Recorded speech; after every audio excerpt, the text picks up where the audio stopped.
तो जय हिंद, नमस्कार साथियों, मैं मुकेश सर आप सभी का स्वागत करते आज की इस मोस्ट इम्पोर्टेंट क्लास में।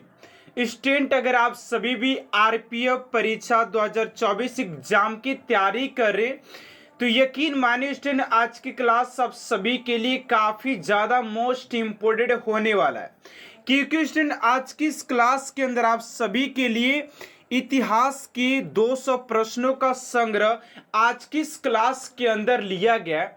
और ये सारे 200 प्रश्न आप सभी के लिए पिछले 15 साल में सबसे ज्यादा बार रिपीटेड किए गए प्रश्नों में से एक है।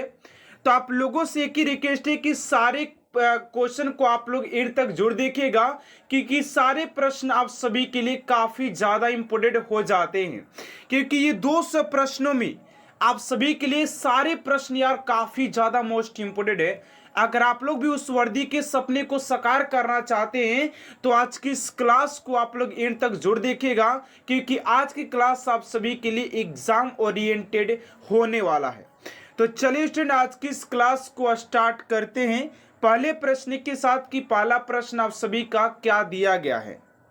और आप लोग साथ में आप सभी कमेंट बॉक्स में आंसर डालते रहिएगा कि सर इस क्वेश्चन का आंसर ये हो जाएगा, जिससे क्या होगा कि आप सभी के अंदर एक कॉन्फिडेंस आएगा कि आप सभी कितने क्वेश्चन को अटेंड कर पाते हैं। आप सभी उस वर्दी के सपने को साकार करने के लिए आप सभी का कितना तैयारी हो रखा है, आज की इस क्लास के अंदर पता लगने वाला है। तो चलिए पहले प्रश्न की ओर बात करते हैं कि आप सभी का पहला प्रश्न क्या पूछा जा रहा है। पहला प्रश्न कह रहा है कि लोनार झील किस राज्य में स्थित है। लोनार झील किस राज्य में स्थित है? तो ऑप्शन नंबर ए में उड़ीसा, बी में राजस्थान, सी में महाराष्ट्र और डी में उत्तराखंड। तो इस क्वेश्चन का राइट आंसर क्या हो जाएगा? आप सभी फटाफट कमेंट्स बॉक्स में आंसर डालते रहिए कि इस क्वेश्चन का राइट आंसर क्या हो जाएगा। तो ये हो जाएगा आप सभी का ऑप्शन नंबर सी, यानी कि महाराष्ट्र हो जाएगा। ऑप्शन नंबर सी स्टूडेंट आप सभी का राइट आंसर हो जाएगा। चलिए अगले प्रश्न की ओर बात करते हैं। आप सभी का दूसरा नंबर प्रश्न है कि घंटा मर्दाला कहाँ का लोक नृत्य है। घंटा मर्दाला कहाँ का लोक नृत्य है? ऑप्शन नंबर ए में केरल, बी में कर्नाटक, सी में आंध्र प्रदेश और डी में तमिलनाडु। तो इस क्वेश्चन का राइट आंसर हो जाएगा आप सभी का ऑप्शन नंबर सी, यानी कि आंध्र प्रदेश हो जाएगा। ठीक है ना, आंध्र प्रदेश आप सभी का राइट आंसर हो जाएगा। और आप सभी को मैं क्लास के अंदर बताने वाला सिर्फ 5 टॉपिक के बारे में बताने वाला हूं, जहां से कि आप सभी के 5 नंबर 100% कंफर्म होने वाला है। अगर आप सभी ने वो 5 टॉपिक को अच्छे तरीके से रीड कर लेते हैं तो उसी से आप सभी के ऐसे 5 क्वेश्चन देखने को मिलेगा। मैं आप सभी को 100% गारंटी देता हूं, ठीक है ना। चलिए अगले प्रश्न की ओर बात करते हैं। आप सभी का तीसरा नंबर प्रश्न है कि पुष्कर मेला कहाँ लगता है। तो पुष्कर मेला की बात करते स्टूडेंट कि पुष्कर मेला कहाँ पर लगता है। ऑप्शन नंबर ए में लखनऊ में, बी में अजमेर में, सी में कन्याकुमारी और डी में है उदयपुर। तो इस क्वेश्चन का राइट आंसर हो जाएगा आप सभी का, इस क्वेश्चन का राइट आंसर हो जाएगा आप सभी का ऑप्शन नंबर बी, यानी कि अजमेर में हो जाएगा। ऑप्शन नंबर बी आप सभी का राइट आंसर हो जाएगा। चलिए अगले प्रश्न की ओर बात करते हैं। आप सभी का अगला प्रश्न क्या पूछा जा रहा है, ध्यान दीजिएगा। एंड स्टूडेंट, अगले प्रश्न की आगे बढ़ने से पहले आप सभी से एक छोटा सा रिक्वेस्ट है कि आप सभी अभी तक आप सभी चैनल को सब्सक्राइब नहीं किए तो प्लीज स्टूडेंट चैनल को सब्सक्राइब कर साथ साथ बेल आइकन को प्रेस कर दीजिएगा, ताकि ऐसा मोस्ट इंपोर्टेंट क्लास स्टूडेंट आप तक सबसे जल्द पहुंचते रहे। चलिए अगले प्रश्न की ओर बात करते पूछा जा रहा है कि निम्नलिखित में से किस शहर में अशोक के शिलालेख नहीं है। निम्नलिखित में से किस शहर में अशोक के शिलालेख नहीं है? तो राइट आंसर हो जाएगा आप सभी का ऑप्शन नंबर सी, यानी कि पाटलिपुत्र में अशोक के कोई भी शिलालेख नहीं है। तो ऑप्शन नंबर सी आप सभी का राइट आंसर हो जाएगा। चलिए अगले प्रश्न की ओर बात करते हैं।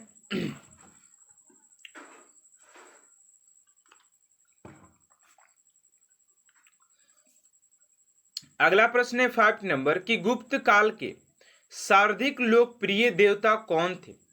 गुप्त काल के सर्वाधिक लोकप्रिय देवता कौन थे।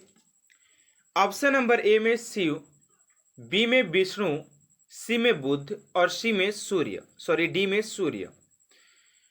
तो 5 का राइट आंसर हो जाएगा आप सभी का ऑप्शन नंबर बी यानी कि विष्णु हो जाएंगे। ऑप्शन नंबर बी स्टूडेंट आप सभी का राइट आंसर हो जाएगा। चलिए अगले प्रश्न को बात करते हैं आप सभी का 6 नंबर प्रश्न है कि वर्तमान में भारतीय संविधान में कुल कितनी अनुसूचियां हैं। वर्तमान समय में भारतीय संविधान में कुल कितनी अनुसूचियां हैं। 8, 10, 12 या 14। तो 6 का राइट आंसर हो जाएगा आप सभी का ऑप्शन नंबर सी यानी कि 12 हो जाएगा। ऑप्शन नंबर सी आप सभी का राइट आंसर हो जाएगा। चलिए अगले प्रश्न की ओर बात करते हैं और आप लोग फटाफट क्लास को लाइक करते रहिएगा, ठीक है ना। और आप सभी को क्लास अच्छा लग रहा है तो आप लोग अपने दोस्तों के पास भी इस क्लास को शेयर करिएगा ताकि वो सभी भी अपने एग्जाम का प्रिपरेशन अच्छे तरीके से कर पाए, ठीक है ना। चलिए अगले प्रश्न की ओर बात करते हैं आप सभी का 7 नंबर प्रश्न यहाँ पर पूछा जा रहा है कि वर्तमान में भारतीय संविधान में धाराओं की कुल संख्या कितनी है। वर्तमान में भारतीय संविधान में धाराओं की कुल संख्या कितनी है। तो 7 का हो जाएगा आप सभी का ऑप्शन नंबर बी यानी कि 395। 395 आप सभी का राइट आंसर हो जाएगा। 50 हो जाएगा। चलिए अगले प्रश्न की ओर बात करते हैं आप सभी का 8 नंबर प्रश्न यहां पर पूछा जा रहा है, ध्यान दीजिएगा। कह रहे कि सर्वप्रथम किसने 1857 के विद्रोह के तुरंत बाद इसे एक राष्ट्रीय विद्रोह की संज्ञा दिया। सर्वप्रथम किसने 1857 की जो विद्रोह हुआ था तुरंत बाद इसे एक राष्ट्रीय विद्रोह की संज्ञा दिया। तो आप सभी का 8 का हो जाएगा ऑप्शन नंबर ए यानी कि बेंजामिन डिज़रायली हो जाएगा। ऑप्शन नंबर ए आप सभी का राइट आंसर हो जाएगा। चलिए अगले प्रश्न की ओर बात करते हैं आप सभी का 9 नंबर प्रश्न है कि जलियांवाला बाग में गोली चलाने का आदेश दिया था। जलियांवाला बाग में गोली चलाने का आदेश दिया था यानी कैसे कौन व्यक्ति था जिसने जलियांवाला बाग में जो गोली चलाने का आदेश दिया था, कौन था। तो आप सभी के RH डायर हो जाएगा। ऑप्शन नंबर सी आप सभी का राइट आंसर हो जाएगा। चलिए अगले प्रश्न की ओर बात करते हैं आप सभी का 10 नंबर प्रश्न यहाँ पर पूछा जा रहा है कि 27 दिसंबर 1911 में पहली बार जन गण मन कहीं पर गाया गया था, यानी कहाँ पर गाया गया था। पहली बार जन गण मन कहाँ पर गाया गया था। तो ये कोलकाता में गाया गया था। ऑप्शन नंबर सी आप सभी का राइट आंसर हो जाएगा, कोलकाता। चलिए अगले प्रश्न की ओर बात करते हैं आप सभी का 11 नंबर प्रश्न है कि खिलाफत आंदोलन का आरंभ किया था। खिलाफत आंदोलन का आरंभ किया था, किसने किया था। तो फटाफट आंसर आप सभी कमेंट बॉक्स में दीजिएगा कि इस क्वेश्चन का राइट आंसर आप सभी का क्या हो जाएगा। तो 11 का राइट आंसर हो जाएगा आप सभी का ऑप्शन नंबर डी यानी कि अली बंधुओं ने किया था। ऑप्शन नंबर डी आप सभी का राइट आंसर हो जाएगा। चलिए अगले प्रश्न की ओर बात करते हैं आप सभी का 12 नंबर प्रश्न है कि विलियम्स वहने निम्नलिखित में किस खेल के लिए जानी जाती हैं। तो ऑप्शन नंबर ए में बैडमिंटन, सी में टेबल टेनिस, बी में टेबल टेनिस, सी में है टेनिस और डी में फुटबॉल। तो 12 का राइट आंसर हो जाएगा आप सभी का टेनिस से संबंधित हो जाएंगी। ऑप्शन नंबर सी आप सभी का राइट आंसर हो जाएगा। चलिए अगले प्रश्न की ओर बात करते हैं। 13 नंबर प्रश्न है कि चुकर किस खेल से संबंधित है। चुकर जो कि शब्द वाली है, ठीक है ना, जो शब्द बोले जाते हैं वो है। तो कह रहे कि चुकर किस खेल से संबंधित है। तो 13 का अच्छा आप सभी का ऑप्शन नंबर सी यानी कि पोलो से संबंधित हो जाता है। पोलो ऑप्शन नंबर सी आप सभी का राइट आंसर हो जाएगा।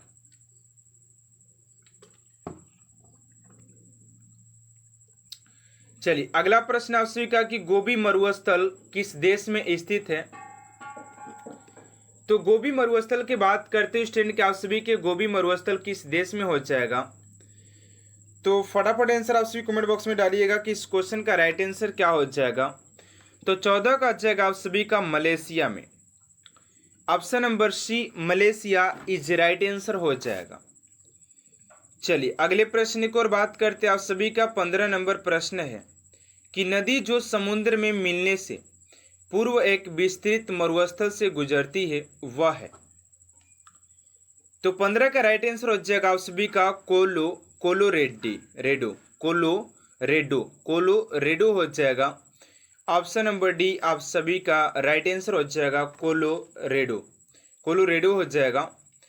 चलिए अगले प्रश्न को और बात करते हैं। आप सभी का 16 नंबर प्रश्न है कि लंदन किस नदी के किनारे है। लंदन किस नदी के किनारे है। तो 16 का जाएगा ऑप्शन नंबर बी यानी कि थेम्स नदी। ऑप्शन नंबर बी आप सभी का राइट आंसर हो जाएगा थेम्स नदी के किनारे हो जाएगा। चलिए अगले प्रश्न की ओर बात करते हैं। 17 नंबर की वेल्थ ऑफ नेशन पुस्तक के लेखक कौन है। वेल्थ ऑफ नेशन पुस्तक के लेखक कौन है। तो 17 का जाएगा आप सभी का ऑप्शन नंबर ए यानी कि एडम स्मिथ हो जाएंगे। एडम स्मिथ आप सभी का राइट आंसर हो जाएगा क्वेश्चन नंबर 17 का। चलिए अगले प्रश्न की ओर बात करते हैं। 18 नंबर की कनाडा का राष्ट्रीय खेल कौन सा है। तो कनाडा के राष्ट्रीय खेल की बात करते हैं स्टूडेंट की कनाडा का राष्ट्रीय खेल क्या हो जाएगा। तो इस क्वेश्चन का राइट आंसर हो जाएगा आप सभी का ice hockey. Ice hockey option number A आप सभी का राइट आंसर हो जाएगा क्वेश्चन नंबर 18 का। चलिए अगले प्रश्न की ओर बात करते 19 नंबर की ग्रीन पार्क स्टेडियम कहाँ पर स्थित है। तो ग्रीन पार्क स्टेडियम की बात करते हैं स्टूडेंट तो 19 का हो जाएगा आप सभी का ऑप्शन नंबर बी यानी कि कानपुर में हो जाएगा। ऑप्शन नंबर बी आप सभी का राइट आंसर हो जाएगा। चलिए अगले प्रश्न की ओर बात करते हैं। आप सभी का 20 नंबर प्रश्न है कि विश्व के सर्वोच्च पर्वत शिखर माउंट एवरेस्ट पर चढ़ने वाली प्रथम भारतीय महिला पर्वतारोही कौन है। ये भी क्वेश्चन बहुत चर्चित है एंड आप सभी के एग्जाम में पूछे जाते हैं। तो राइट आंसर हो जाएगा आप सभी का Bachendri Pal. Option number A आप सभी का राइट आंसर हो जाएगा बछेंद्री पाल। चलिए अगले प्रश्न की ओर बात करते 21 नंबर प्रश्न है कि अल्बेरूनी किसके शासनकाल में इतिहासकार था। तो 21 का हो जाएगा आप सभी का ऑप्शन नंबर ए यानी कि महमूद गजनवी हो जाएगा। ऑप्शन नंबर ए स्टूडेंट आप सभी का राइट आंसर हो जाएगा। चलिए अगले प्रश्न की ओर बात करते 22 नंबर प्रश्न पूछा जा रहा है कि लोधी वंश का संस्थापक कौन था। ये भी क्वेश्चन आप सभी के लिए काफी ज्यादा मोस्ट इंपोर्टेंट है, ध्यान दीजिएगा। करें कि लोधी वंश का संस्थापक कौन था। तो 22 का हो जाएगा आप सभी का ऑप्शन नंबर सी यानी कि बहलोल लोधी हो जाएगा। ऑप्शन नंबर सी आप सभी का राइट आंसर हो जाएगा। चलिए अगले प्रश्न की ओर बात करते हैं एंड अभी तक आप सभी चैनल को सब्सक्राइब नहीं किए तो प्लीज स्टूडेंट चैनल को सब्सक्राइब कर दीजिएगा, ठीक है ना। चलिए अगला प्रश्न है कि निम्न में से किसे हिंदी खड़ी बोली का जनक कहा जाता है। तो 23 का हो जाएगा आप सभी का ऑप्शन नंबर ए यानी कि अमीर खुसरो को कहा जाता है। ऑप्शन नंबर ए आप सभी का राइट आंसर हो जाएगा।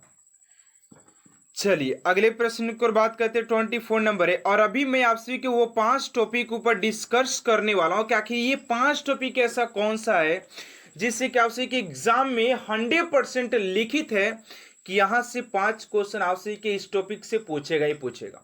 और जिसने 5 टॉपिक को नहीं समझाना तो भाई यार मैं गारंटी देता हूँ कि आप सभी के 5 नंबर छूट जाएंगे। अगर आप लोग अच्छे तरीके से 5 नंबर पर स्कोर करना चाहते तो आप लोग इस 5 टॉपिक को जानकर कीजिएगा कि ऐसा 5 टॉपिक कौन सा है जिससे कि 5 नंबर का क्वेश्चन जरूर से जरूर पूछेगा। 24 नंबर है कि शिवाजी मुगलों की कैद से भागने के समय कौन से नगर में कैद थे। 24 का ऑप्शन नंबर बी यानी कि आगरा। अगला है कि भारत में ईस्ट इंडिया कंपनी का पहला गवर्नर जनरल कौन था। भारत में ईस्ट इंडिया कंपनी का पहला गवर्नर जनरल कौन था। 25 का हो जाएगा वैरेन हेस्टिंग्स हो जाएगा ऑप्शन नंबर सी। चलिए अगले प्रश्न की ओर बात करते हैं। आप सभी का 26 नंबर प्रश्न यहाँ पर पूछा जा रहा है कि पृथ्वीराज विजय का लेखक कौन था। तो 26 का हो जाएगा ऑप्शन नंबर सी यानी कि जय नक हो जाएगा। चलिए अगला प्रश्न 27 नंबर की 1922 में निम्नलिखित में से किसके द्वारा उद्गार व्यक्त किया गया कि भारतीय संविधान भारतीयों के इच्छानुसार होगा। तो 27 का राइट आंसर हो जाएगा आप सभी का ऑप्शन नंबर ए यानी कि महात्मा गांधी जी के द्वारा किया गया था। तो ऑप्शन नंबर ए स्टूडेंट आप सभी का राइट आंसर हो जाएगा। चलिए अगले प्रश्न की ओर बात करते 28 नंबर प्रश्न यहाँ पर पूछा जा रहा है कि संविधान सभा के विचार का औपचारिक रूप से प्रतिपादन किसके द्वारा किया गया था। 28 का हो जाएगा ऑप्शन नंबर सी यानी कि एम.एन. राय के द्वारा किया गया था। ऑप्शन नंबर सी आप सभी का राइट आंसर हो जाएगा। चलिए अगला प्रश्न है कि सिंध का नखलिस्तान बाघ हड़प्पा सभ्यता के किस पुरा स्थल को कहा जाता है। तो आप सभी के मोहनजोदड़ो को कहा जाता है। ऑप्शन नंबर बी आप सभी का राइट आंसर हो जाएगा। प्रश्न एग्जाम में पूछे जाने के 100% चांसेस है। चलिए पहले प्रश्न की ओर बात करते हैं। आप सभी का पहला प्रश्न क्या पूछा जा रहा है कि भूगोल का जनक किसे कहा जाता है। भूगोल का जनक किसे कहा जाता है। इरेटोस्थनीस, हेरोडोटस, हिप्पाकर्स या हिकेटियस। तो राइट आंसर हो जाएगा आप सभी का ऑप्शन नंबर डी यानी कि हिकेटियस को भूगोल का जनक कहा जाता है। हिकेटियस को भूगोल का जनक कहा जाता है। ऑप्शन नंबर डी आप सभी का राइट आंसर हो जाएगा। चलिए अगले प्रश्न की ओर बात करते हैं। आप सभी का दूसरा नंबर प्रश्न क्या पूछा जा रहा है और आप सभी को फटाफट कमेंट बॉक्स में आंसर देना है कि सर दूसरा का ऑप्शन नंबर बी हो जाएगा, तीसरा का ऑप्शन नंबर सी, यानी कुछ भी एनीथिंग जो भी आंसर होगा आप सभी को कमेंट बॉक्स में फटाफट आंसर देते रहना, ठीक है ना। चलिए अगले प्रश्न की ओर बात करते हैं कि भूगोल के लिए ज्योग्राफी का शब्द का प्रयोग सर्वप्रथम किसने किया था। फटाफट आप लोग कमेंट बॉक्स में आंसर डालिए।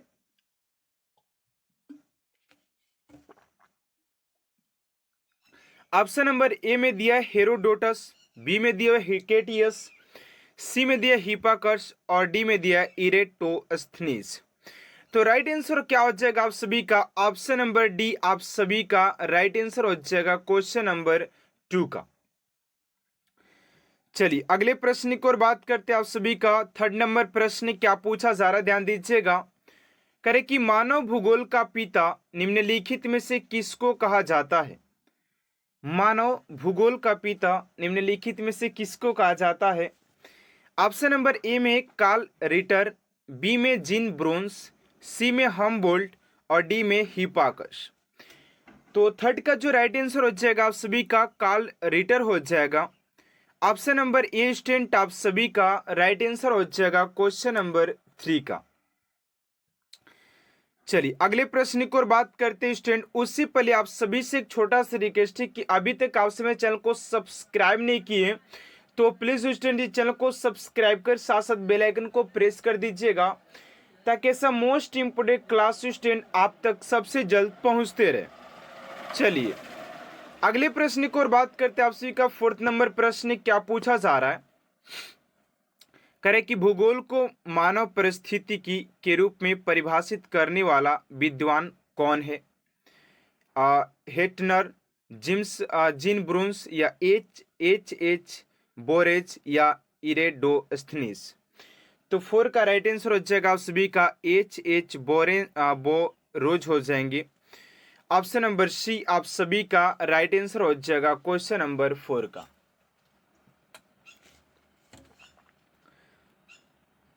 चलिए अगले प्रश्न की ओर बात करते हैं। आप सभी का 5 नंबर प्रश्न है कि भू आकृति विज्ञान का जन्मदाता किसे माना जाता है। भू आकृति विज्ञान का जन्मदाता किसे माना जाता है। ऑप्शन नंबर ए में आप सभी का पेसल, बी में डेविस, सी में पेंक और डी में इनमें से कोई नहीं। तो 5 का राइट आंसर हो जाएगा आप सभी का पेसल हो जाएगा। ऑप्शन नंबर ए स्टूडेंट आप सभी का राइट आंसर हो जाएगा क्वेश्चन नंबर 5 का। चलिए अगले प्रश्न की ओर बात करते हैं। आप सभी का 6 नंबर प्रश्न क्या पूछा जा रहा है, ध्यान दीजिएगा। तो 6 नंबर प्रश्न कह रहा है कि भूगोल पृथ्वी को केंद्र मानकर अध्ययन करने वाला विज्ञान है, ऐसा किसने कहा था। भूगोल पृथ्वी को केंद्र मानकर अध्ययन करने वाला विज्ञान है, ऐसा किसने कहा था। तो फटाफट आप लोग क्वेश्चन के जो आंसर होगा फटाफट कमेंट बॉक्स में डाल दीजिए कि इस क्वेश्चन का राइट आंसर क्या हो जाएगा। आपसे 5 सेकंड का समय दिया जा रहा है, ठीक है ना।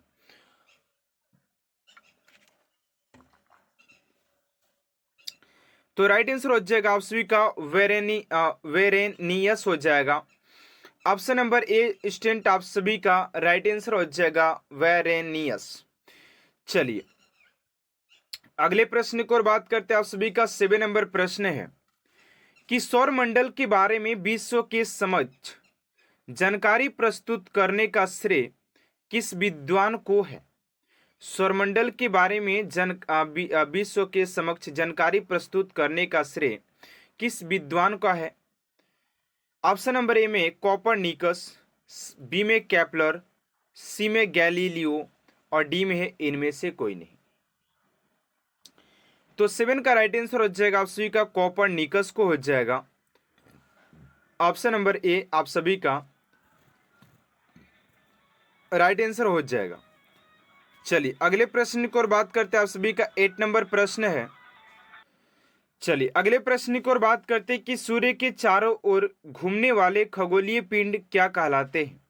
सूर्य के चारों ओर घूमने वाले खगोलीय पिंड क्या कहलाते हैं। ऑप्शन नंबर ए में ग्रह, बी में उपग्रह, सी में पुच्छल तारा और डी में ये सभी। तो 8 का राइट आंसर हो जाएगा आप सभी का ऑप्शन नंबर ए यानी कि ग्रह हो जाएंगे, जो कि आप सभी के सूर्य के चारों ओर घूमने वाले खगोलीय पिंड क्या होते हैं, सूर्य होते हैं, सॉरी ग्रह होता है। ऑप्शन नंबर ए आप सभी का राइट आंसर हो जाएगा। चलिए अगले प्रश्न की ओर बात करते हैं। आप सभी का 9 नंबर प्रश्न यहाँ पर पूछा जा रहा है कि भूगोल भूतल का अध्ययन है, ऐसा किसने कहा था। भूगोल भूतल का अध्ययन है, ऐसा किसने कहा था। वेरेनियस, लेटर, टेलर या काट या कार्ल रिटर। तो 9 का राइट आंसर हो जाएगा आप सभी का काट हो जाएगा। ऑप्शन नंबर सी स्टूडेंट आप सभी का राइट आंसर हो जाएगा क्वेश्चन नंबर 9 का।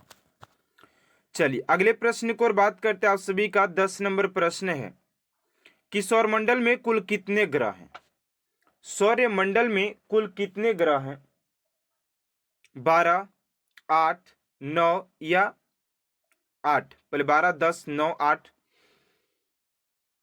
तो 10 का राइट आंसर हो जाएगा आप सभी का ऑप्शन नंबर डी यानी कि ग्रहों की कुल संख्या की बात करें सौरमंडल में तो 8 हो जाएगा।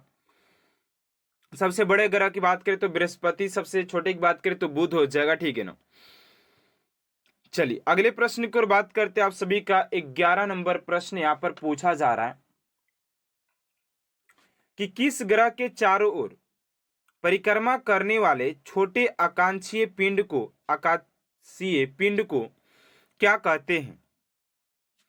किसी ग्रह के चारों ओर परिक्रमा करने वाले छोटे आकाशीय पिंड को क्या कहते हैं। तो 11 का जगह आप सभी का सी यानी कि उपग्रह कहा जाता है। उपग्रह ऑप्शन नंबर सी आप सभी का राइट आंसर हो जाएगा, उपग्रह कहा जाता है। चलिए अगले प्रश्न की ओर बात करते 12 नंबर की ग्रहों की गति का नियम प्रतिपादित किसने किया था। तो 12 का जगह आप सभी का ऑप्शन नंबर ए यानी कि केपलर ने किया था। ऑप्शन नंबर ए स्टूडेंट आप। चलिए अगले प्रश्न की ओर बात करते हैं स्टूडेंट आप सभी का 13 नंबर प्रश्न यहां पर पूछा जा रहा है कि नॉर्वे में अर्धरात्रि के समय सूर्य कब दिखाई देता है। नॉर्वे में अर्धरात्रि के समय सूर्य कब दिखाई देता है। तो राइट आंसर हो जाएगा आप सभी का 13 का ऑप्शन नंबर बी यानी कि 21 जून को दिखाई देता है। ऑप्शन नंबर बी आप सभी का राइट आंसर हो जाएगा क्वेश्चन नंबर 13 का ऑप्शन नंबर बी। चलिए अगले प्रश्न की ओर बात करते हैं। आप सभी का 14 नंबर प्रश्न है कि सौरमंडल की खोज किसने की थी। सौरमंडल का खोज किसने किया था। तो 14 का जगह आप सभी का ऑप्शन नंबर ए यानी कि कोपरनिकस ने किया था। ऑप्शन नंबर ए स्टूडेंट आप सभी का राइट आंसर हो जाएगा क्वेश्चन नंबर 14 का। चलिए अगले प्रश्न की ओर बात करते हैं। आप सभी का 15 नंबर प्रश्न है कि सौरमंडल का जन्मदाता किसे कहा जाता है। सौरमंडल का जन्मदाता किसे कहा जाता है? तो सूर्य को जन्मदाता कहा जाता है। सौरमंडल का जन्मदाता सूर्य को कहा जाता है। तो ऑप्शन नंबर डी आप सभी का राइट आंसर हो जाएगा। चलिए अगले प्रश्न की ओर बात करते हैं। आप सभी का 16 नंबर प्रश्न है कि एक ग्रह की अपने कक्ष में सूर्य से अधिकतम दूरी को क्या कहा जाता है। यहां पर आप सभी से पूछा जा रहा है कि एक ग्रह की अपने कक्ष से सूर्य से अधिकतम दूरी को क्या कहा जाता है। ये भी प्रश्न आप सभी के एग्जाम में कई बार पूछे गए हैं।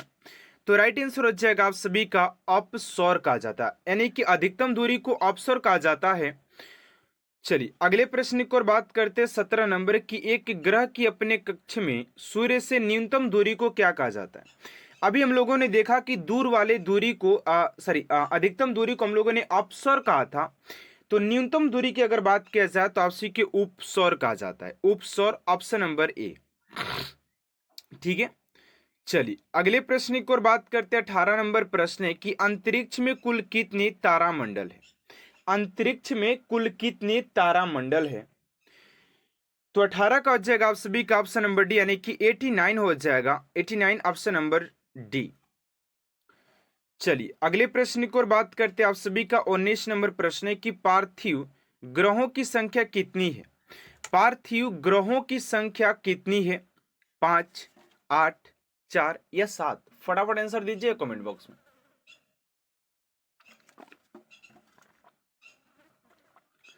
तो 19 का हो जाएगा आप सभी का ऑप्शन नंबर सी, यानी कि 4 हो जाएगा। चलिए अगले प्रश्न की ओर बात करते हैं। 20 नंबर प्रश्न है कि ब्रह्मांड में विस्फोटी तारा कहलाता है। तो 20 का राइट आंसर हो जाएगा आप सभी का ऑप्शन नंबर बी, यानी कि अभिनव तारा को कहा जाता है, विस्फोटक तारा। चलिए अगला प्रश्न है कि निम्नलिखित में से कौन एक तारा है। निम्नलिखित में से कौन एक तारा है। पृथ्वी, शुक्र, सूर्य या चंद्रमा। तो तारा की बात करें तो सूर्य आप सभी की एक तारा है। ठीक है, सूर्य क्या एक तारा है। ऑप्शन नंबर सी आप सभी का राइट आंसर हो जाएगा। चलिए अगले प्रश्न की ओर बात करते हैं। 22 नंबर की सूर्य प्रकाश धरती तक पहुंचने में कितना मिनट लेता है। सूर्य प्रकाश धरती तक पहुंचने में कितना समय लेता है। तो 22 का जो राइट आंसर हो जाएगा, फटाफट कमेंट बॉक्स में आंसर डालिए। ठीक है ना, तो ऑप्शन नंबर बी हो जाएगा आप सभी का। चलिए अगले प्रश्न की ओर बात करते हैं। आप सभी का 23 नंबर प्रश्न है कि सूर्य के सबसे दूर कौन सा ग्रह है। सूर्य के सबसे दूर कौन सा ग्रह है। बुध, प्लूटो, वरुण या बृहस्पति। तो राइट आंसर हो जाएगा आप सभी का ऑप्शन नंबर सी, यानी कि वरुण सबसे दूर स्थित एक ग्रह है। ठीक है ना, चलिए अगले प्रश्न की ओर बात करते हैं। 24 नंबर की कौन सा ग्रह सूर्य के सबसे निकट है। कौन सा ग्रह सूर्य के सबसे निकट की बात करें तो आपसी के बुध हो जाएगा, ऐसे रहेगा। ठीक है ना, बुध ग्रह हो जाएगा। चलिए अगले प्रश्न की ओर बात करते हैं। 25 नंबर है कि किस ग्रह में चंद्रमा की तरह कलाएं होती है। किस ग्रह में चंद्रमा की तरह कलाएं होती हैं। तो 24 का हो जाएगा आप सभी का बुध ग्रह। बुध ग्रह एक ऐसा है जिसमें कि आप सभी के चंद्रमा की तरह इसमें भी कलाएं होती हैं। चलिए अगले प्रश्न की ओर बात करते हैं। आप सभी का 26 नंबर है कि बुध सूर्य का एक चक्कर लगाने में कितना समय लेता है। जो बुध ग्रह है वो सूर्य का चक्कर लगाने में कुल कितना समय लेता है। कुल कितना समय लेता है, कितना दिन लेता है। तो 26 का जाएगा आप सभी का 88 डेज लेता है, यानी कि 88 डेज लेता है। ठीक है ना, दिन लेता है। ऑप्शन नंबर बी आप सभी का राइट आंसर हो जाएगा। चलिए अगले प्रश्न की ओर बात करते हैं। 27 नंबर की सौरमंडल का अत्यधिक तीव्र ग्रह कौन सा है। सौरमंडल का अत्यधिक तीव्र ग्रह कौन सा है। तो 27 का जाएगा आप सभी का बुध हो जाएगा। चलिए अगला प्रश्न है कि निम्नलिखित में से किस ग्रह को पृथ्वी की बहन कहा जाता है। निम्नलिखित में से किस ग्रह को पृथ्वी की बहन कहा जाता है। तो 28 का हो जाएगा आप सभी का ऑप्शन नंबर बी, यानी कि शुक्र को कहा जाता है। चलिए अगले प्रश्न की ओर बात करते हैं 29 नंबर की, दो ग्रह जिनके उपग्रह नहीं है। ऐसे कौन दो ग्रह हैं जिनके कोई भी उपग्रह नहीं है? तो शुक्र और बुध का कोई भी उपग्रह नहीं है। तो ऑप्शन नंबर बी आप सभी का राइट आंसर हो जाएगा। चलिए अगला प्रश्न कि किस ग्रह को शाम का तारा कहा जाता है? किस ग्रह को शाम का तारा कहा जाता है? तो शुक्र को शाम के तारा के नाम से जाना जाता है। चलिए अगले प्रश्न की ओर बात करते हैं 31 नंबर की, यूरोपवासी किस ग्रह की पूजा देवी के रूप में करते हैं? यूरोपवासी किस ग्रह की पूजा देवी के रूप में करते हैं? तो 31 का जगह सी यानी कि शुक्र ग्रह का। चलिए अगला प्रश्न की पृथ्वी की उपसर स्थिति किस महीने में होती है? यानी कि पृथ्वी की उपसर मतलब न्यूनतम की बात की जरा कम से कम किस महीने में होती है? तो यह जगह का जनवरी महीने में होता है, ऑप्शन नंबर ए।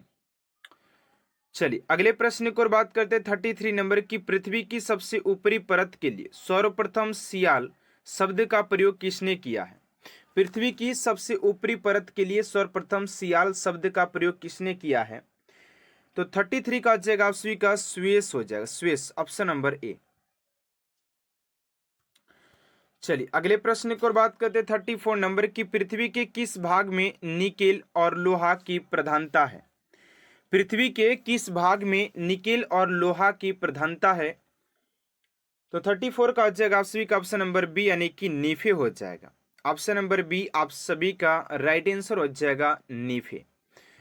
चलिए अगले प्रश्न की ओर बात करते हैं 35 नंबर की, भूपृष्ठ की किस परत में बेसाल्ट चट्टानों की आवश्यकता है? तो 35 का जगह बी यानी कि सीमा, ऑप्शन नंबर बी आप सभी का राइट आंसर हो जाएगा। चलिए अगले प्रश्न की ओर बात करते हैं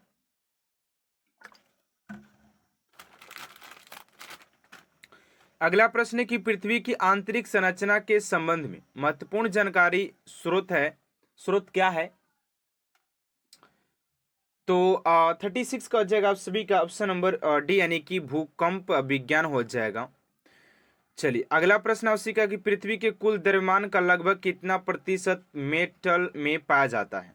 मेटल में पाया जाता है। तो 37 का जगह आप सभी का सी यानी कि 68% पाया जाता है यार, 68%, 68% पाया जाता है, 68%। अगला कि स्थल मंडल का विस्तार कितने किलोमीटर की गहराई तक है? तो 38 का जगह सी का डी यानी कि 100 किलोमीटर, ऑप्शन नंबर डी। चलिए अगला प्रश्न की, पृथ्वी के भूपट्टी में कौन सा तत्व प्रचुर मात्रा में पाया जाता है? पृथ्वी के भूपट्टी में कौन सा तत्व प्रचुर मात्रा में पाया जाता है? तो 39 का जगह ऑप्शन नंबर सी यानी कि एल्युमिनियम, ऑप्शन नंबर सी। चलिए अगला प्रश्न 40 नंबर की, पृथ्वी के धरातल के कितने प्रतिशत भाग पर महाद्वीपों का विस्तार पाया जाता है? तो 40 नंबर क्वेश्चन की बात करते हैं तो ऑप्शन नंबर सी यानी कि 29.2 हो जाएगा। ऑप्शन नंबर सी आप सभी का राइट आंसर हो जाएगा। चलिए अगले प्रश्न की ओर बात करते हैं आप सभी का 41 नंबर प्रश्न है कि पृथ्वी ग्रह की संरचना में प्रवार के नीचे क्रोड निम्नलिखित में से किस एक से बना होता है? तो 41 का जगह आप सभी का ऑप्शन नंबर ए यानी कि लो हो जाएगा। चलिए अगले प्रश्न की ओर बात करते हैं 42 नंबर की, पृथ्वी की 3 सकेंद्रीय परतों में ऊपर से दूसरी परत का नाम क्या है? तो 42 का जगह आप सभी का ऑप्शन नंबर बी यानी कि सीमा हो जाएगा। ऑप्शन नंबर बी आप सभी का राइट आंसर हो जाएगा। चलिए अगला प्रश्न है कि कुल अक्षांशों की संख्या कितनी है? तो 43 का जगह ऑप्शन नंबर डी यानी कि 180 हो जाएगा, 118 हो जाएगा। चलिए अगले प्रश्न की ओर बात करते हैं 44 नंबर प्रश्न की, देशांतरों की संख्या कुल कितनी है? तो देशांतरों की संख्या की बात करें तो 360 हो जाएगा। अगला प्रश्न की, निम्नलिखित नगर में से कौन सा एक भूमध्य रेखा के सर्वाधिक निकट है? तो 45 का हो जाएगा आप सभी का ऑप्शन नंबर यानी कि सिंगापुर हो जाएगा यार, मध्य। अगला प्रश्न, निम्नलिखित में से किस देश से होकर कर्क रेखा नहीं गुजरती है? तो 46 का हो जाएगा आप सभी का जायरे हो जाएगा। चलिए अगला प्रश्न है कि अंतरराष्ट्रीय दिनांक रेखा कहाँ से होकर गुजरती है? तो 47 का जगह आप सभी का ऑप्शन नंबर ए यानी कि 180 डिग्री पर हो जाती है, ठीक है ना। चलिए अगला प्रश्न है कि ग्रीनविच किस देश में है। तो 48 का राइट आंसर हो जाएगा आप सभी का ऑप्शन नंबर ए यानी कि यूके हो जाएगा। चलिए अगला प्रश्न है कि एक देशांतर को पार करने में दो स्थानों के स्थानीय समय के बीच क्या अंतर होता है। तो 49 का राइट आंसर हो जाएगा आप सभी का ऑप्शन नंबर सी यानी कि 4 मिनट होता है। 4 मिनट आप सभी का राइट आंसर हो जाएगा। सारे प्रश्न के आंसर आप सभी करना क्या है कि कमेंट बॉक्स में लिखते रहना, ठीक है ना। चलिए पहले प्रश्न की ओर बात करते हैं कि पहला प्रश्न आप सभी से क्या पूछा जा रहा है और आंसर देने के लिए आप सभी को 5 से 10 सेकेंड का समय दिया जाएगा। आप सभी को अच्छे तरीके से रीड करना है, उस क्वेश्चन का आंसर आप सभी को कमेंट बॉक्स में लिखते रहना, ठीक है ना। और लास्ट में जब आप सभी का स्कोर निकल जाए तो आप लोगों को कमेंट बॉक्स में लिख देना है कि सर इसका इतना स्कोर है, हमारा इतना स्कोर है, हमारा इतना स्कोर है, ठीक है ना। ठीक है, चलिए पहले प्रश्न की ओर बात करते पूछा जा रहा है कि तराइन का प्रथम युद्ध 1191 में किसके मध्य लड़ा गया था। अब इस क्वेश्चन का आंसर आप सभी अब फटाफट कमेंट बॉक्स में डाल दीजिए कि इस क्वेश्चन का राइट आंसर क्या हो जाएगा। तो पहला का जो राइट आंसर हो जाएगा आप सभी का ऑप्शन नंबर बी यानी कि मोहम्मद गोरी और पृथ्वीराज तृतीय के द्वारा के मध्य हुआ था, ठीक है। चलिए अगले प्रश्न की ओर बात करते हैं। आप सभी का दूसरा नंबर प्रश्न है और कोई चीट नहीं करेगा कि यार मुझे बता देने के बाद आप सभी को आंसर कमेंट बॉक्स में डालना, नहीं। आप लोग खुद के साथ ये से गलती नहीं कर सकते। आप लोग खुद की तैयारी कर रहे हैं यहाँ पर और किसी को नहीं देने वाले, तो आप लोग रियल एकदम कमेंट बॉक्स में लिखिए, सच्चाई के साथ लिखिए, ठीक है ना। वो चाहे गलत हो या सही हो, ठीक है। अगला प्रश्न है कि बंगाल को मुगल साम्राज्य से पृथक कर स्वतंत्र किया। बंगाल को मुगल साम्राज्य से पृथक कर स्वतंत्र किया, किसने किया था। तो राइट आंसर हो जाएगा आप सभी का मुर्शिद कुली खा हो जाएगा। ऑप्शन नंबर ए स्टूडेंट आप सभी का राइट आंसर हो जाएगा। चलिए अगले प्रश्न की ओर बात करते हो। फटाफट आप लोग कमेंट बॉक्स में आंसर डालते रहते हैं, फूट जाना चाहिए कमेंट बॉक्स। आप सभी के आंसर से लगना चाहिए कि यार कमेंट बॉक्स कितना करने वाले लोग हैं, ठीक है ना। चलिए तीसरे नंबर प्रश्न की ओर बात करते, ध्यान दीजिएगा क्या पूछा जा रहा है कि अंग्रेजों ने फूट डालो और शासन करो की नीति कब अपनाई थी। अंग्रेजों ने फूट डालो और शासन करो की नीति कब अपनाई थी। तो तीसरा का राइट आंसर हो जाएगा आप सभी का ऑप्शन नंबर सी यानी कि 1858 ईस्वी में के बाद किया था। तो ऑप्शन नंबर सी आप सभी का राइट आंसर हो जाएगा क्वेश्चन नंबर 3 का, ठीक है ना। चलिए अगले प्रश्न की ओर बात करते हैं। आप सभी का 4 नंबर प्रश्न है। आप सभी देखिए, मान के चलते कि क्वेश्चन नंबर 4 का ऑप्शन नंबर बी हुआ, या ऑप्शन नंबर आप सभी का क्या हुआ कि ऑप्शन नंबर सी हुआ, या ऑप्शन नंबर डी हुआ, या ऑप्शन नंबर ए हुआ। आप सभी को ऐसे ही करना क्या है कि आप सभी को ऐसे ही करना क्या है कि आप सभी को अच्छे तरीके से इसको नोट डाउन कर देना, ठीक है ना। चलिए अब अगले प्रश्न की ओर बात करते हैं। आप सभी का 4 नंबर प्रश्न क्या, ध्यान दीजिएगा। कह रहे कि बिहार प्रदेश को किस मुस्लिम शासक ने सर्वप्रथम जीता था। बिहार को किस मुस्लिम शासक ने सर्वप्रथम जीता था। तो राइट आंसर हो जाएगा आप सभी का 4 का ऑप्शन नंबर बी यानी कि Khilji. Khilji option number B आप सभी का राइट आंसर हो जाएगा। चलिए अगला प्रश्न है कि सिंधु घाटी सभ्यता के लोग पूजा करते थे। सिंधु सभ्यता के लोगों की बात करते स्टूडेंट को किसके पूजा करते थे। ऑप्शन नंबर ए में पशुपति की, बी में ब्रह्मा की, सी में विष्णु की और डी में है इंद्र की। तो 5 का हो जाएगा आप सभी का पशुपति की हो जाएगा। ऑप्शन नंबर ए आप सभी का राइट आंसर हो जाएगा। चलिए अगले प्रश्न की ओर बात करते हैं। उससे पहले आप सभी से एक छोटा सा रिक्वेस्ट है कि आप सभी अभी तक हमारे चैनल को सब्सक्राइब नहीं किए तो प्लीज़ स्टूडेंट चैनल को सब्सक्राइब कर साथ साथ बेल आइकन को प्रेस कर दीजिएगा ताकि ऐसा मोस्ट इम्पोर्टेंट क्लास स्टूडेंट आप तक सबसे जल्द पहुंचते रहे। चलिए 6 नंबर प्रश्न है कि मुगल साम्राज्य की नींव किस लड़ाई के बाद मानी जाती है।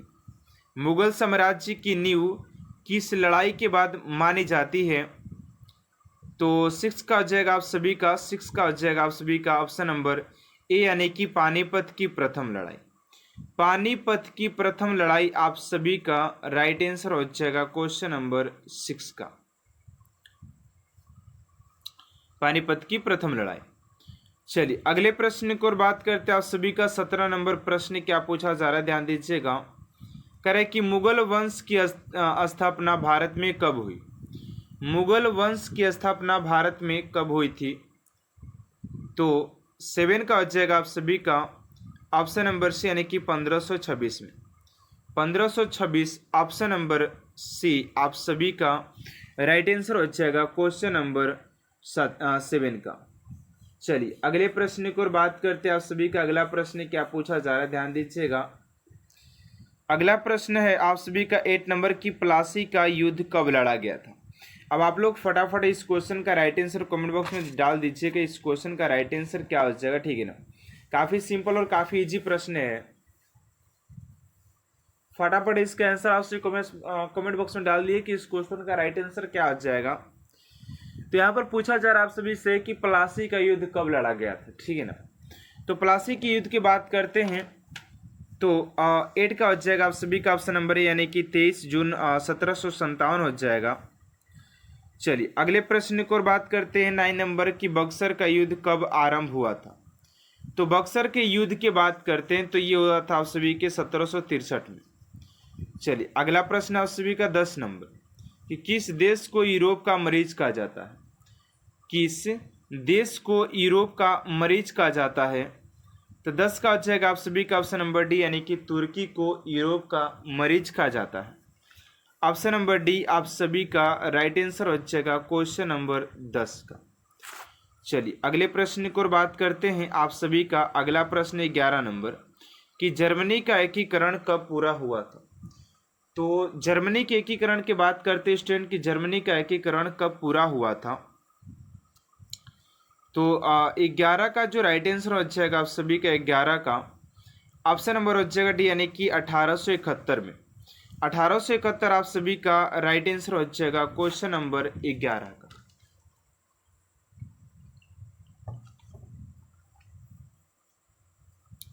चलिए अगला प्रश्न 12 नंबर की जलियांवाला बाग हत्याकांड के लिए कौन सा जनरल उत्तरदायी था। जलियांवाला बाग हत्याकांड के लिए कौन सा जनरल उत्तरदायी था। तो 12 का हो जाएगा आप सभी का ऑप्शन नंबर सी यानी कि जनरल डायर हो जाएगा। जनरल जनरल जनरल डायर हो जाएगा।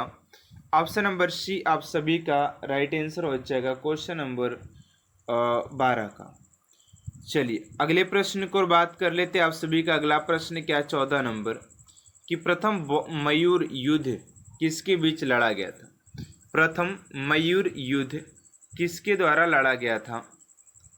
तो 13 का आ जाएगा आप सभी का ऑप्शन नंबर बी यानी कि ब्रिटिश और हैदर अली। ब्रिटिश और हैदर अली आप सभी का राइट आंसर हो जाएगा क्वेश्चन नंबर 13 का ऑप्शन नंबर बी। चलिए अगले प्रश्न की ओर बात करते हैं। आप सभी का 14 नंबर प्रश्न की सती प्रथा पर प्रतिबंध किसने लगाया था। सती प्रथा पर प्रतिबंध किसने लगाया था। ये भी प्रश्न आप सभी के लिए काफ़ी इम्पोर्टेंट है और काफ़ी इजी है। तो आप सभी फटाफट कमेंट बॉक्स में आंसर डालिए, ठीक है ना। चलिए अगले प्रश्न की ओर बात करते हैं। आप सभी का 15 नंबर प्रश्न क्या पूछा जा रहा है, ध्यान दीजिएगा। 15 नंबर प्रश्न करा कि जलियांवाला बाग की दुर्घटना किस सन में हुई थी। तो जलियांवाला बाग की दुर्घटना की बात करते हैं तो ये हो जाएगा आप सभी का 1919 में। Option number B. अगला है कि चोरी चोरा कांड किससे संबंधित है। तो 16 का हो जाएगा आप सभी का ऑप्शन नंबर ए यानी कि असहयोग आंदोलन। असहयोग आंदोलन ऑप्शन नंबर ए असहयोग आंदोलन।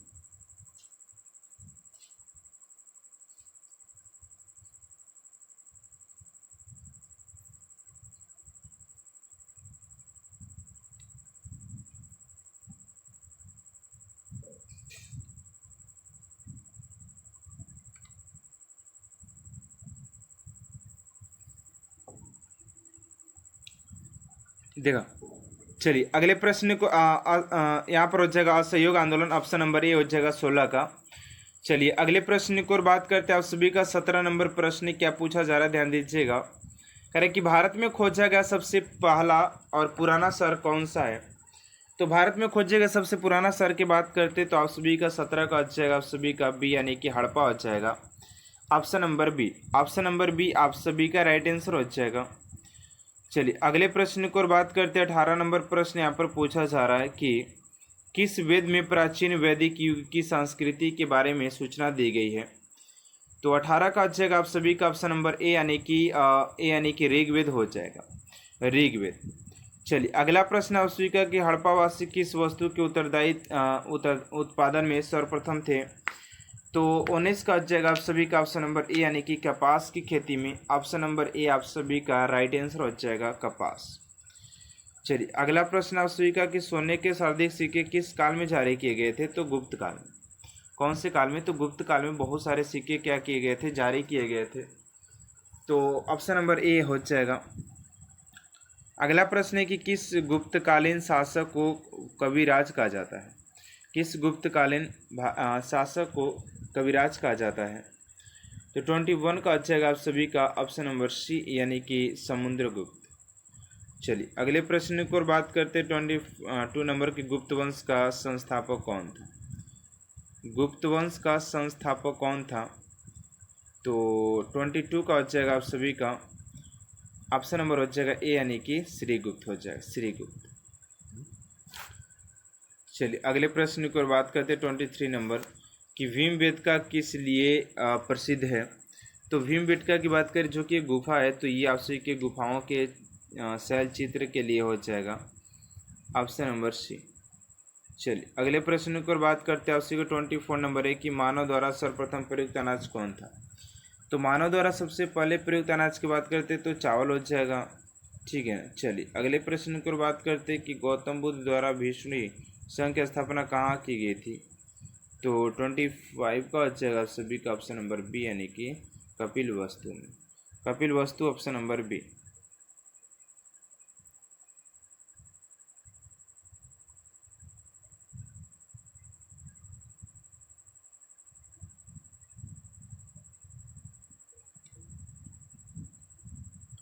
चलिए अगले प्रश्न की ओर बात करते हैं आप सभी का 27 नंबर प्रश्न क्या पूछा जा रहा है, ध्यान दीजिएगा। कह रहे कि भारतीयों के महान रेशम मार्ग किसने आरंभ किया।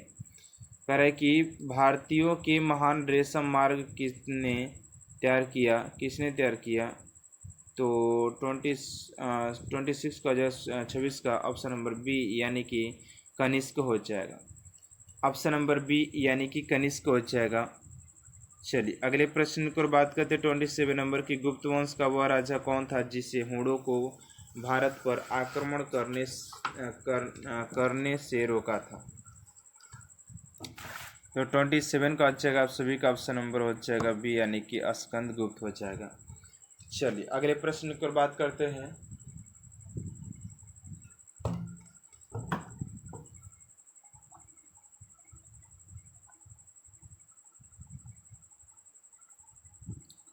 28 नंबर प्रश्न की दिलवाड़ा मंदिर कहाँ पर स्थित है। तो मंदिर की बात करते तो आबू पर्वत हो जाएगा। चलिए अगला प्रश्न है कि उस शासक का नाम क्या है जिससे विजय स्तंभ का निर्माण करवाया गया था।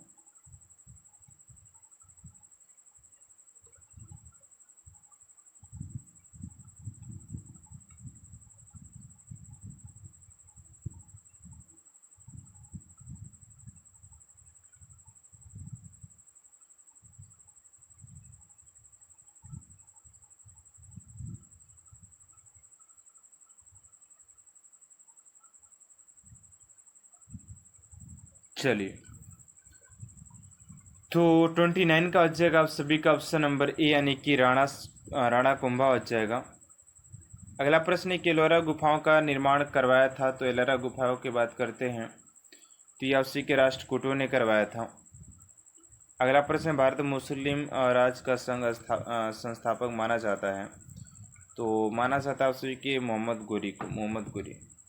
चलिए अगला प्रश्न है कि आगरा नगर की स्थापना किसके द्वारा की गई थी? तो 32 का हो जाएगा आप सभी का ऑप्शन नंबर बी। 32 का हो जाएगा ऑप्शन नंबर बी, मोहम्मद बिन तुगलक हो जाएगा। अगला प्रश्न के लोदी वंश का अंतिम शासक कौन था?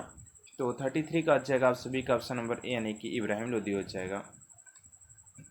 अगला है कि गदर पार्टी की स्थापना की बात करें तो 1913 ही में हो गया था। मुगल सम्राट अशोक के समय प्रसिद्ध चित्रकार कौन थे?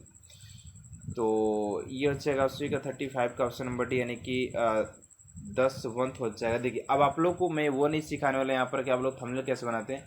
नॉर्मली मैंने आप सभी को अच्छे तरीके से दिखा दिया, आप लोग जाकर के वहाँ पर बार बार देख सकते हैं, हमारे चैनल पर भी आकर के आप सभी देख सकते हैं। ठीक है, यहाँ पर देखिएगा थोड़ा सा 36 नंबर प्रश्न क्या पूछा, जरा देखिएगा एकदम। कह रहा है कि साइमन कमीशन का भारत आगमन किस वर्ष हुआ?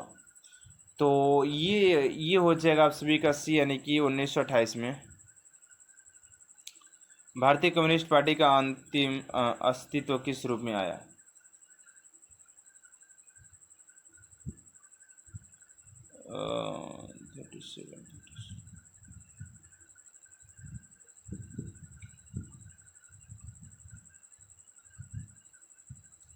अगला कि किस मुगल बादशाह को जिंदा पीर कहा जाता है? तो 38 का हो जाएगा आप सभी का ऑप्शन नंबर डी यानी कि औरंगजेब।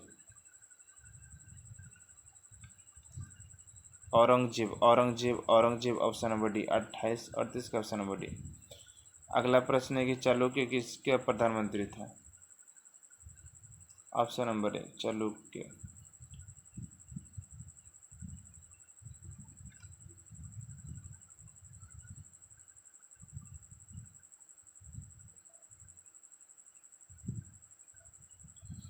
तो 40 का हो जाएगा आप सभी का ऑप्शन नंबर बी यानी कि मौर्य सम्राट अशोक हो जाएगा। चंद्रगुप्त मौर्य के शासन विस्तार में कितने मुख्य रूप से मदद की थी?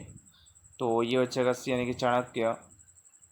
निम्नलिखित में से कौन एक मौर्य वंश का शासक नहीं है? तो मौर्य वंश के शासक की बात करते हैं तो 42 का हो जाएगा आप सभी का ए यानी कि अजातशत्रु। चलिए अगला है कि सिंधु घाटी सभ्यता के घर किसने बनाए थे? तो ईंटों से बनाए थे। ठीक है, ईंटों हो जाएगा, ऑप्शन नंबर ए हो जाएगा। अगला चलिए फार हो गया कि हड़प्पा सभ्यता की खोज 1921 ईस्वी में दयाराम साहनी और अकलदास बनर्जी वो जो थे मोहनजोदड़ो। प्लासी की लड़ाई में अंग्रेज की सेना का नेतृत्व किसने किया था?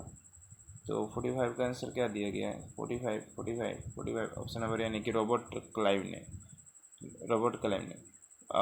बक्सर के युद्ध में अंग्रेजी सेना का नेतृत्व करने वाला था। तो 46 का जगह आप सभी का सी यानी कि एक्टर मुनरो को। अगला है कि टीपू सुल्तान की राजधानी क्या करते हो? टीपू सुल्तान की राजधानी क्या हो जाएगा? तो उसी के श्रीरंगपट्टनम हो जाएगा। ऑप्शन नंबर डी ए आप सभी का राइट आंसर हो जाएगा। Option number D. चलिए अगला प्रश्न है कि किस गुरु ने गुरु नानक की जयंती जीवनी लिखी थी? तो 48 का हो जाएगा आप सभी का बी यानी कि गुरु अर्जुन देव। चलिए अगला है कि स्वामी दयानंद सरस्वती का पूरा नाम? तो मूल शंकर हो जाएगा। 49 का ऑप्शन नंबर बी मूल शंकर। चलिए आज के इस लास्ट प्रश्न पर बात करते हैं कि ब्राह्म साम्राज्य के संस्थापक कौन है? तो इस क्वेश्चन का राइट आंसर क्या होगा स्टूडेंट आप सभी कमेंट बॉक्स में देना है एंड देखते हैं कितने स्टूडेंट इस क्वेश्चन का राइट आंसर कमेंट बॉक्स में दे पाते हैं। तो आज की क्लास आप सभी को कैसा लगा कमेंट बॉक्स में जरूर बताइएगा। अगर आज की क्लास आप सभी को अच्छा लगे तो प्लीज़ चैनल को सब्सक्राइब कर साथ साथ बेल आइकन को प्रेस कर दीजिएगा ताकि ऐसा मोस्ट इंपोर्टेंट क्लास स्टूडेंट आप तक सबसे जल्द पहुंचते रहे। तो मिलते हैं नेक्स्ट क्लास में student. Thanks for watching my class.